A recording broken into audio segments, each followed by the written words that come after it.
ये सारे का सारा डाटा जो अभी देखिए नाम पूछ रहे हैं उनसे, ये इनका नाम एंटर होगा।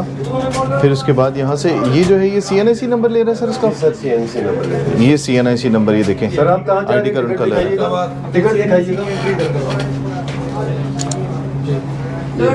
ये देखें सबसे पहले टिकट लेना होता है इसमाइल भाई। सर टिकट का पहले एंट्री करते हैं, होता है सर। पहले एंट्री करते हैं फिर उसके बाद डाटा एंटर होता है। गाड़ी नंबर भी लिखते हैं, अच्छा। कार्ड नंबर लिखते हैं, मोबाइल नंबर लिखते हैं। अच्छा, अब इसमें देखिए ये जो सिस्टम है होटल आई का जो गवर्नमेंट की तरफ से दिया गया है, इसमें पहले जो है वो टिकट लेने से पहले ये सारा डाटा एंटर होता है। इसमें जो गाड़ी जा रही होती है उसका डाटा भी होता है, फिर उसके बाद जो मुसाफिर जा रहा है उसका डाटा भी होता है, और बाकी जो ड्राइवर और जो लोग उसके साथ होते हैं माविन, उन सब का डाटा भी इसके अंदर महफूज होता है। और जहाँ तक ये सफ़र चलता है वहाँ तक ये सिलसिला जो है उसको मॉनिटर किया जाता है इसके ज़रिए।